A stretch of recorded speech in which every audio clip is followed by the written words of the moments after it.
दादा मैं ऐसा क्यों? उसकी क्लास के बाकी सब लड़के उसे चिढ़ाते थे, उसकी नकल उतारते थे और उसका मजाक उड़ाते थे।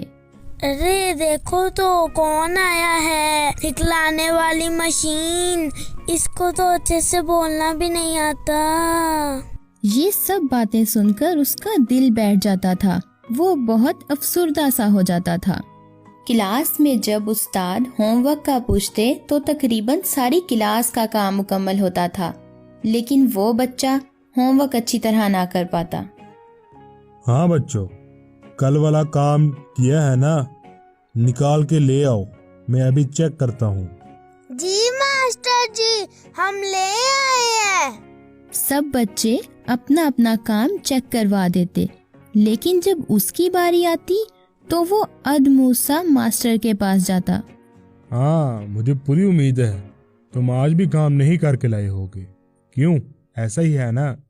वो मैं मास्टर जी, मुझसे याद नहीं होता, मैं कैसे लिखूं?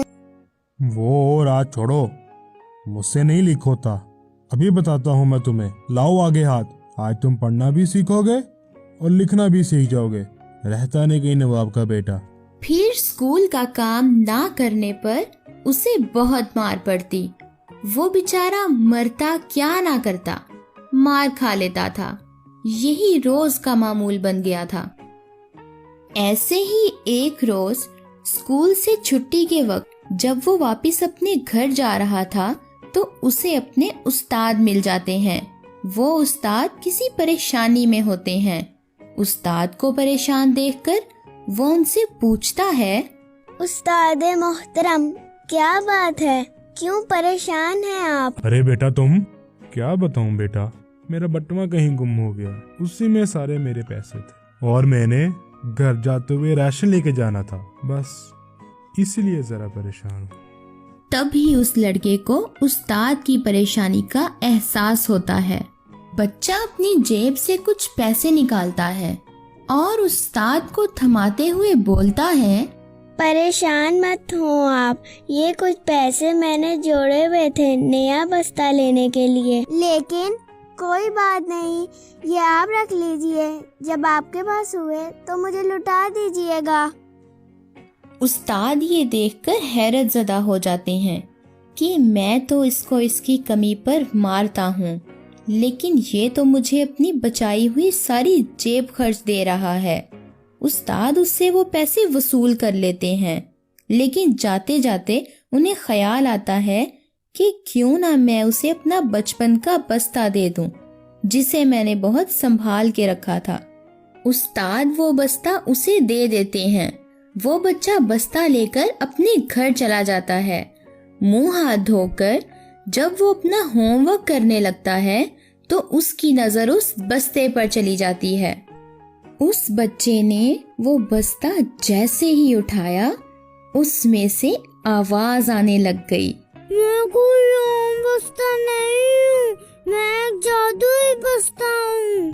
तुम जो दिल में सोचोगे वो चीज मुझ में पाओगे। बच्चा बहुत ही हैरत में चला जाता है। पहले तो वो किसी कीमती चीज का सोचता है, लेकिन उसे अचानक ही अपनी कमजोरी का एहसास होता है। वो फिर दिल में सोचता है कि काश मैं अच्छे से काम याद कर पाता और लिख पाता। वो जब बैग में हाथ डालता है तो उसे एक बोतल मिलती है जिसमें शरबत होता है। वो शरबत को देख ही रहा होता है। ये तुम्हारी दिमाग की कमजोरी का इलाज है, इसमें से एक चम्मच सुबह दोपहर शाम पी लेना, ठीक है? वो बच्चा ऐसा ही करता है और अल्लाह के हुक्म से उस शरबत का कमाल नजर आने लगता है। उसकी याददाश्त तेज होने लगती है और उसकी कमजोरी दूर होने लगती है। वो अब अच्छे से काम याद करता और लिख पाता है। तो प्यारे बच्चों, आज की कहानी से हमें सबक मिलता है, कर भला हो भला, اور ہمیں بچوں کو سمجھنا چاہیے اور ان کی کمزوری پر انہیں ڈانٹنا نہیں چاہیے، اسے دور کرنا چاہیے۔ مزید اچھی ویڈیوز دیکھنے کے لیے ہمارے چینل کو سبسکرائب کریں اور بیل آئیکن دبانا مت بھولیں تاکہ آنے والی ویڈیوز کی نوٹیفیکیشن آپ کو بوقت ملتی رہے۔